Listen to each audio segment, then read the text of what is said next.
Hi friends, welcome to my channel. आज मैं आपके लिए लेकर आई हूँ रैशनल नंबर फॉर क्लास 8। बच्चों, अब तक हमने सीखा है काउंटिंग करने के लिए काउंटिंग नंबर्स 1 2 3 4 5 6 7 8 9 10 लाइक दैट। बहुत सारे नंबर्स हैं। अगर हम किसी भी नंबर को सोचें कि ये हमारा लास्ट नंबर है, उसमें अगर 1 प्लस करें तो नेक्स्ट नंबर हमें मिल जाएगा। ओके, ये एक हमारा छोटा सा बॉक्स था जिसमें काउंटिंग नंबर आते हैं, लेकिन हमारा काम इससे चलने वाला नहीं था। हमने एक नंबर और इसमें ऐड किया जिसको हम ज़ीरो बोलते हैं, और जब हम इस सेट में ज़ीरो को ऐड करते हैं तो वो बन जाते हैं होल नंबर्स, राइट। सबसे पहले आए हमारे पास नंबर्स, नेचुरल नंबर, जिनको कि हम काउंटिंग नंबर भी बोलते हैं। और जब हमने इन काउंटिंग नंबर्स के साथ में ज़ीरो को इंक्लूड किया तो वो बन गए हमारे होल नंबर। इंटीजर्स उसके बाद आता है जब ज़ीरो के साथ में, ज़ीरो और काउंटिंग नंबर के साथ में हम नेगेटिव नंबर्स, जिन नंबर्स के सामने माइनस का साइन होता है, उन नंबर्स को भी इंक्लूड कर लेते हैं तो वो बन जाते हैं इंटीजर्स। लेकिन आज हम पढ़ने जा रहे हैं रैशनल नंबर्स के बारे में। मैंने यहाँ पर एक छोटा सा डायग्राम बनाया है, आप देख सकते हैं। यहाँ पर फर्स्ट छोटा सा एक सर्कल है जिसमें नेचुरल नंबर आते हैं। नेचुरल नंबर यानी 1 2 3 4 5 6 लाइक दैट। उसके बाद इस नेचुरल नंबर के साथ जब हमने ज़ीरो को इंक्लूड करा तो ये बन गए हमारे होल नंबर। ओके, और जब हमने natural number with zero, that means whole number, इनके साथ में नेगेटिव नंबर्स को भी इंक्लूड कर लिया तो बन गए हमारे इंटीजर्स। यानी पहले ये छोटा बॉक्स था, इसमें ज़ीरो मिला तो होल नंबर बन गया, थोड़ा सा बड़ा हो गया, और जब इसमें नेगेटिव नंबर्स मिले तो ये इंटीजर्स बन गया। और इसके बाद हमारा काम इससे भी जब नहीं चला, खाली इंटीजर्स से, जैसे कि हम लोगों को पिज़्ज़ा बहुत पसंद है ना, सभी बच्चों को लगभग पसंद है पिज़्ज़ा। तो मैं आपको एक छोटा सा पिज़्ज़ा बना के देती हूँ। ये है हमारा पिज़्ज़ा। जब ये हमारे पास में आता है खाने के लिए तो भाई बहन सभी लोग बैठे होते हैं। सपोज घर में 4 लोग हैं तो सबने एक एक टुकड़ा खाया। 1 2 3 4, राइट। सबने एक एक टुकड़ा खाया, यानी इस पिज़्ज़ा के 4 टुकड़े किए गए। अब इन 4 टुकड़ों को हम कैसे शो करेंगे? दैट मीन्स हमारा फ्रैक्शन बन गया। अगर ए ने एक पीस खाया तो पहले हमने पिज़्ज़ा के 4 टुकड़े किए थे, 4 में से 1 पीस उसने खाया, तो उसने कितना खाया? पहले 4 पीसेस किए गए, उसमें से ए ने 1 पार्ट खाया, तो उसका फ्रैक्शन बना 1/4। उसी तरह से उसकी सिस्टर ने भी 1 पार्ट खाया। ए की सिस्टर बी, उसने 1 पार्ट खाया, तो पिज़्ज़ा के 4 टुकड़े थे, उसने भी 1 पार्ट खाया, तो उसका भी फ्रैक्शन 1/4 हो गया। दैट मीन्स जब हम नंबर्स को टुकड़ों में शो करते हैं तो वो बन जाते हैं हमारे रैशनल नंबर। चाहे वो फ्रैक्शंस में हो, चाहे वो डेसिमल में नंबर हो, वो सभी नंबर रैशनल नंबर बन जाते हैं। तो कहने का मतलब ये है कि नेचुरल नंबर हमारा छोटा सा बॉक्स था, उसको हमने बड़ा किया ज़ीरो इंक्लूड करके। उसके बाद इंटीजर्स आए, नेगेटिव नंबर्स बन गया, साथ में नेचुरल और होल नंबर के साथ वो बन गया हमारा इंटीजर्स।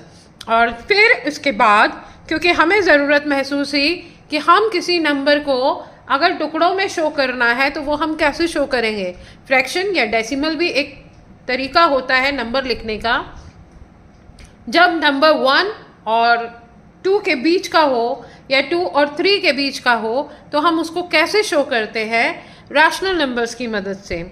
तो नेचुरल नंबर, सभी नेचुरल नंबर रैशनल नंबर होते हैं, सभी होल नंबर रैशनल नंबर होते हैं, सभी इंटीजर्स रैशनल नंबर होते हैं। और रैशनल तो रैशनल होता ही है, लेकिन आप सभी रैशनल नंबर को इंटीजर्स नहीं बोल सकते, सभी रैशनल नंबर को होल नंबर नहीं बोल सकते, सभी रैशनल नंबर को नेचुरल नंबर नहीं बोल सकते। कहने का मतलब ये है, इस छोटे से बॉक्स में काउंटिंग नंबर आए थे, ज़ीरो इंक्लूड करने पर होल नंबर बना, माइनस वाले नंबर नेगेटिव नंबर्स इंक्लूड करने पे इंटीजर्स बना, और फिर उसके बाद जब पार्टली नंबर शो किए जाते हैं जिसको हम फ्रैक्शन में शो करते हैं या डेसिमल में शो करते हैं, तो हमारा टोटल बक्सा बन गया अब काउंटिंग नंबर के साथ में रैशनल नंबर्स का। अंडरस्टूड? तो हम सभी नेचुरल नंबर को रैशनल नंबर बोल सकते हैं। अब आप कहेंगे ऐसा कैसे, 1 काउंटिंग नंबर है, इसको हम रैशनल कैसे बोल सकते हैं? रैशनल नंबर वो नंबर होता है जिसको हम p बाय q की फॉर्म में शो करते हैं। आप डेफिनेशन देखिए उसकी। Rational numbers which can be numbers which can be expressed in the form of p by q, where p and q are integers and q is not equal to 0। ऐसा number जिसको हम p by q के form में show कर सकते हैं। p by q की form मतलब न्यूमरेटर और डिनोमिनेटर जिसके बॉडी पार्ट्स होते हैं। ऊपर वाले पोर्शन को हम न्यूमरेटर बोलते हैं और नीचे वाले पोर्शन को डिनोमिनेटर बोलते हैं। Where p and q are integers, ये p और q इंटीजर्स हो सकते हैं, लेकिन कंडीशन ये होती है कि उसमें q यानी डिनोमिनेटर 0 नहीं हो सकता। ऐसे नंबर्स को हम रैशनल नंबर बोलते हैं। -16 मैंने एग्जाम्पल के तौर पर लिया है। अगर ये -16 को हम कह रहे हैं ये इंटीजर है, हम ये कहते हैं कि -16 जो है रैशनल नंबर है। तो कैसे? क्योंकि हम तो अभी बताया मैंने कि p बाय q के फॉर्म में जो नंबर होता है वही रैशनल नंबर होता है। यहाँ तो इसके नीचे का नंबर गायब है बेटा। तो किसी भी नंबर, इंटीजर हो, होल नंबर हो, आपका नेचुरल नंबर हो, अगर हम उसके नीचे 1 लगा दें तो वो फ्रैक्शन बन जाएगा, राइट? उसके नीचे अगर हम 1 लगाते हैं तो वो फ्रैक्शन बन जाता है। तो -16 को हम रैशनल नंबर बोल सकते हैं। 12/5 को रैशनल नंबर बोला जा सकता है। 0 को रैशनल नंबर बोला जा सकता है। क्यों? क्योंकि इसके नीचे भी अगर हम 1 लगाते तो ये भी रैशनल नंबर के श्रेणी में आ जाएगा, कैटेगरी में आ जाएगा। तो जो number p by q form में शो किए जाते हैं, लिखे जाते हैं, लेकिन जिसमें q 0 नहीं हो सकता, ऐसे नंबर्स को हम रैशनल नंबर बोलते हैं। ये काउंटिंग नंबर्स यानी नेचुरल नंबर भी हो सकता है, ये होल नंबर भी हो सकता है, ये इंटीजर्स भी हो सकता है। कंडीशन सिर्फ इतनी होती है रैशनल नंबर्स के साथ कि जिस भी कैटेगरी का नंबर हम यूज़ कर रहे हैं, रिज़ल्ट उसको सॉल्व करने पर, सिंप्लीफाई करने पर रिज़ल्ट उसी कैटेगरी में आना चाहिए। अगर हमने इंटीजर्स लिए हैं तो रिज़ल्ट में इंटीजर्स ही आना चाहिए, प्लस माइनस या मल्टीप्लाई या डिवाइड करके, तो हम उसको रैशनल नंबर कह सकते हैं। अगर हमने इंटीजर्स लिए हैं तो रिज़ल्ट में, ऑपरेशंस के लिए हमने अगर इंटीजर्स लिए हैं तो रिज़ल्ट में इंटीजर ही आना चाहिए। नेचुरल नंबर लिया है तो नेचुरल आना चाहिए, होल नंबर लिया है तो होल नंबर आना चाहिए। आई होप ये बात क्लियर हुई होगी आपको। आगे चलते हैं। A rational number is said to be positive if its numerator and denominator are both positive or both negative। ऐसा फ्रैक्शन, ऐसा रैशनल नंबर जिसका या तो दोनों नंबर पॉजिटिव हो, ऊपर नीचे न्यूमरेटर डिनोमिनेटर दोनों ही पॉजिटिव हो, या दोनों ही नेगेटिव हो, तो ऐसे रैशनल नंबर को, ऐसे फ्रैक्शन को हम पॉजिटिव रैशनल नंबर बोलते हैं। या तो दोनों पॉजिटिव हो, न्यूमरेटर डिनोमिनेटर, या फिर दोनों ही नेगेटिव हो, तो वो पॉजिटिव नंबर होता है, पॉजिटिव रैशनल नंबर होता है।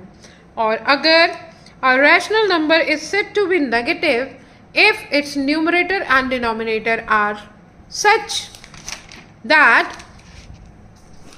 one of them is positive integer and other is a negative integer। ऐसा फ्रैक्शन, ऐसा रैशनल नंबर नेगेटिव होता है अगर उसके न्यूमरेटर या डिनोमिनेटर में से कोई एक नेगेटिव हो। एग्जाम्पल के तौर पर हम ले सकते हैं यहाँ पर 5/3। या इसमें हम ऊपर माइनस लगा दें या फिर हम इसके नीचे माइनस लगा दें, दोनों ही कंडीशन में ये नेगेटिव रैशनल नंबर हो जाएगा। ओके, आई होप ये बात आपको क्लियर हुई होगी। अब हम चलते हैं how to represent rational number on number line. हम रैशनल नंबर को नंबर लाइंस पर कैसे डिनोट करते हैं, चलिए सीखते हैं। मैंने यहाँ पर 4 फ्रैक्शंस लिए हैं, 4 रैशनल नंबर लिए हैं अलग अलग, 2/3, 5/6, 12/4, 13/4। पहली बात, एक चीज़ आप समझ जाइए, अपने छोटे क्लासेस में सीखा होगा, अगर फ्रैक्शन में न्यूमरेटर या डिनोमिनेटर में, न्यूमरेटर फ्रैक्शन में होता है न्यूमरेटर डिनोमिनेटर, तो अगर न्यूमरेटर छोटा है डिनोमिनेटर से तो वो हमारा प्रॉपर फ्रैक्शन होता है, और अगर जो आपका फ्रैक्शन है उसका न्यूमरेटर बड़ा होता है, डिनोमिनेटर छोटा होता है, तो वो फ्रैक्शन इम्प्रॉपर फ्रैक्शन की कैटेगरी में आता है। दूसरी बात आपने ये सीखी होगी कि 2/3 जैसे मैंने यहाँ लिया है प्रॉपर फ्रैक्शन, दैट मीन्स ये फ्रैक्शन 1 से छोटा है। अगर हम इसको डिवाइड करेंगे तो इसका रिजल्ट 0 पॉइंट समथिंग आएगा। ये नंबर 1 से छोटा है, सारे प्रॉपर फ्रैक्शन 1 से छोटे होते हैं। यानी जब हम इस नंबर को नंबर लाइन पे डिनोट करेंगे तो ये इसकी पोजीशन होगी 0 to 1 के बीच में। आई होप ये बात आपको समझ में आई होगी। अगर प्रॉपर फ्रैक्शन को हमें नंबर लाइन पर शो करना है तो हम ये जानते हैं कि प्रॉपर फ्रैक्शन में अगर न्यूमरेटर छोटा है डिनोमिनेटर बड़ा है तो हमेशा ये फ्रैक्शन 1 से छोटा होगा। ओके, और अगर आपका फ्रैक्शन न्यूमरेटर बड़ा है डिनोमिनेटर से तो ऑब्वियसली ये 1 से बड़ा है, तो हम इसको मिक्स फ्रैक्शन में कन्वर्ट करके देख लेंगे कि इसकी पोजीशन क्या है। चलिए, पहला नंबर है मेरा 2/3।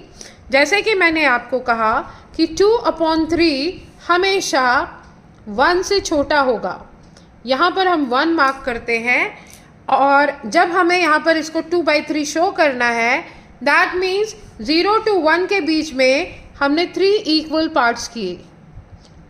3 इक्वल पार्ट्स का मतलब हमें 2 पॉइंट्स डिनोट करने हैं, तो हमारे 3 इक्वल पार्ट्स बन जाएंगे। ओके, जब हम यहाँ पर 2 पॉइंट्स अंदर बराबर इक्वल डिस्टेंस पर लेंगे तो 3 पार्ट्स हमारे हो जाएंगे 1 2 3, राइट। तो अब हमें जब 2/3 शो करना है तो 2 पार्ट्स, क्योंकि 3 पार्ट्स हम कर चुके हैं, उसमें से हमें 2 लेना है, तो ये हो गया 1 2, ये बन गया हमारा 2/3। ओके, हमेशा ये याद रखिए, अगर प्रॉपर फ्रैक्शन है यानी न्यूमरेटर छोटा है डिनोमिनेटर बड़ा है, दैट मीन्स आपके नंबर की पोजीशन 0 to 1 के बीच में होगी। तो आप डिनोमिनेटर आपका 3 है, डिनोमिनेटर के अकॉर्डिंग आपको उसके पार्ट्स करने होंगे। यहाँ हमको 3 पार्ट्स करने हैं, तो मैंने यहाँ 2 पॉइंट्स मार्क किए इक्वल डिस्टेंस पे और 2 पार्ट्स ले लिए। 2 पॉइंट्स मार्क करेंगे तो आपके 3 पार्ट्स बन जाएंगे 1 2 3। ओके, 3 पार्ट्स आपके बन गए, आप उसमें से 2 पार्ट्स ले सकते हैं। सेकेंड नंबर है 0 to 1 के बीच में होगा, शायद आपको अभी मैंने बताया है, याद होगा। यहाँ भी आपका प्रॉपर फ्रैक्शन है, न्यूमरेटर छोटा है डिनोमिनेटर बड़ा है, तो हम यहाँ मार्क कर लेते हैं सबसे पहले 0 की पोजीशन नंबर लाइन पे, और यहाँ 1। अब हमें इक्वल डिस्टेंस पे 6 पार्ट करने हैं, क्योंकि डिनोमिनेटर हमारा 6 है, तो हम यहाँ करेंगे इक्वली डिस्टेंस पर 1 2 3 4, कितने पार्ट्स करने हैं 6, 1 2 3 4 एंड 5। यहाँ थोड़ा सा गड़बड़ हो गया डिस्टेंस लेने में, लेकिन आप इक्वली डिवाइड करिएगा। तो 5 पार्ट्स हमें लेने हैं। जब आपको ये कहा जाए कि आपके डिनोमिनेटर में 6 है तो आपको 5 पॉइंट्स मार्क करने हैं। अगर 3 दिया है तो 2 पॉइंट्स मार्क करने हैं।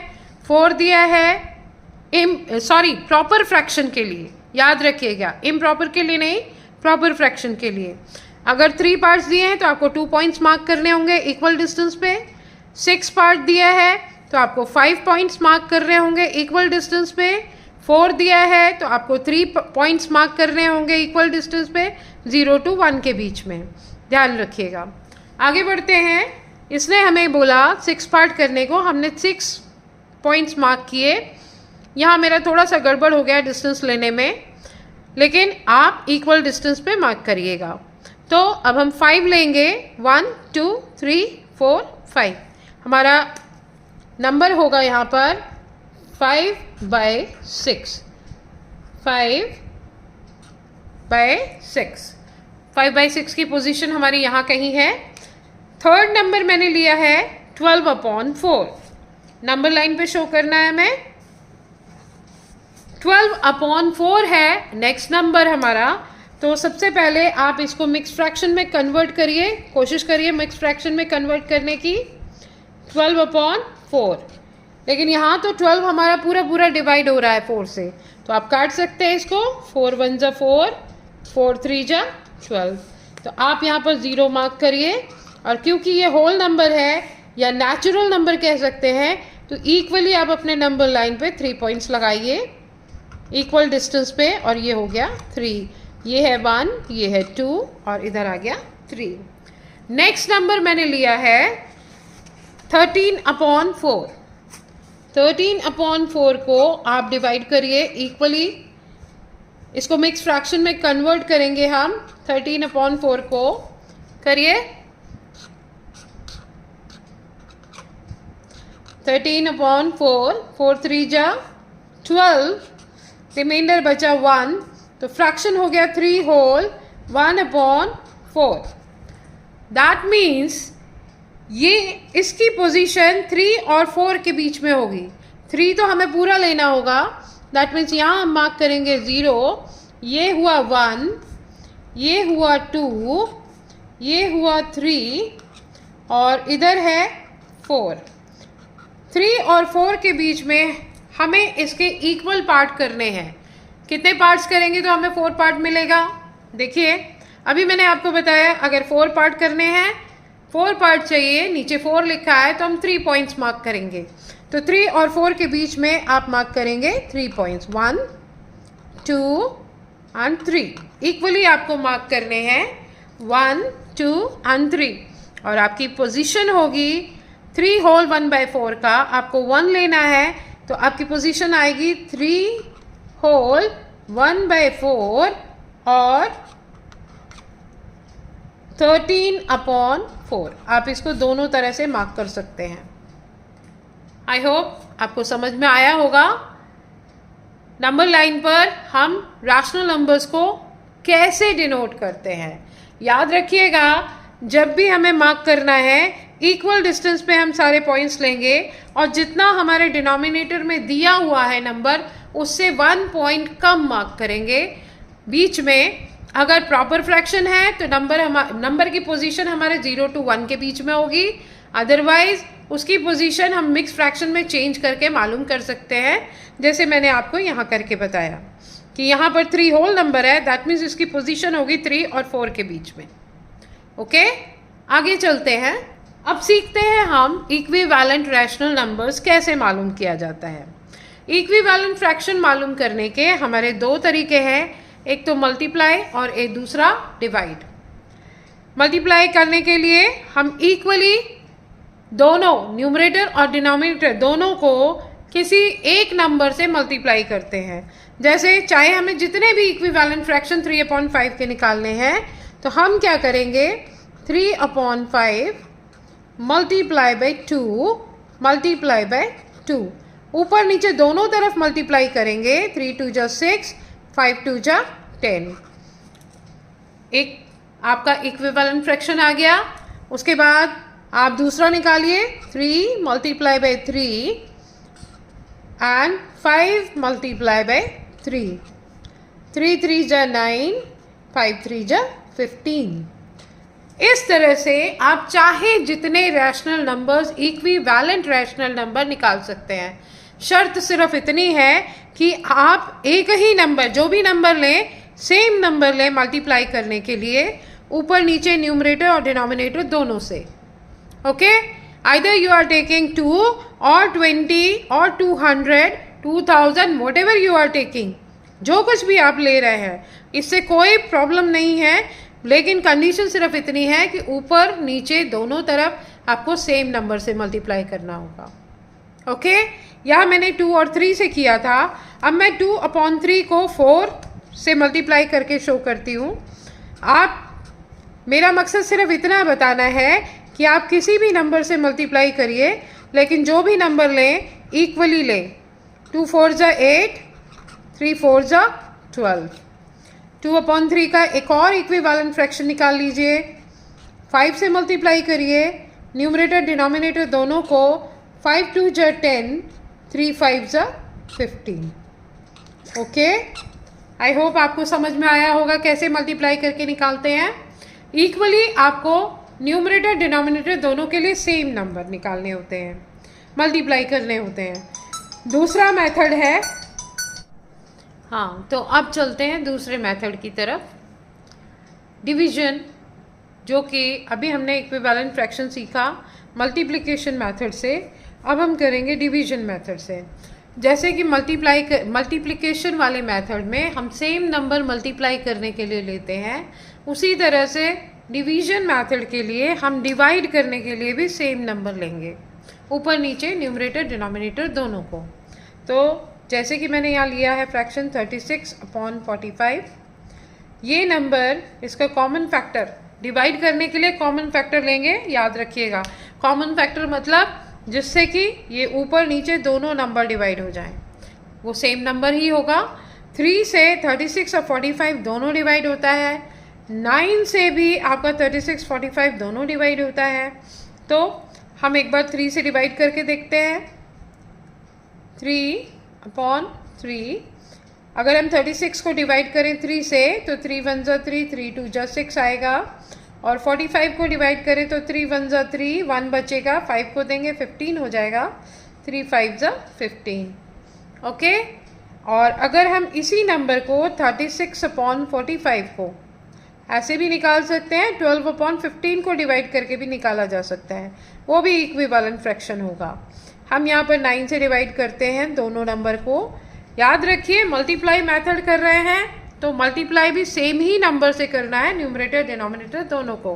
और अगर डिवाइड कर रहे हैं तो भी आपको सेम नंबर चाहिए, कॉमन फैक्टर जो कि दोनों का हो, जिससे दोनों डिविजिबल हो, न्यूमरेटर डिनोमिनेटर दोनों, वही लेना नंबर है। 9 4 जा 36, 9 5 जा 45। आ गए हमारे इक्विवेलेंट फ्रैक्शन, एक हुआ 12/15, दूसरा हुआ 4/5। ओके, नेक्स्ट नंबर मैंने लिया है 50/100। आप इसको 10 से भी डिवाइड कर सकते हैं, 5 से भी डिवाइड कर सकते हैं, डिपेंड करता है आपको कितने इक्विवेलेंट फ्रैक्शन निकालने हैं। मैं आपको 5 से भी डिवाइड करके बताती हूँ। 50/100 डिवाइडेड बाय 5/5। तो 5 से डिवाइड करेंगे तो आ जाएगा 5 10 जा 50, और 5 2 जा 10, 0, 10/20 आया। और 50 और 100 को जब आप डिवाइड करेंगे 10 से, 10/20 को भी डिवाइड किया जा सकता है इक्विवेलेंट फ्रैक्शन निकालने के लिए। तो हम जब इसको 10 से डिवाइड करेंगे तो आएगा हमारा 10 5 जा 50 एंड 10 10 जा 100। तो आज हमने सीखा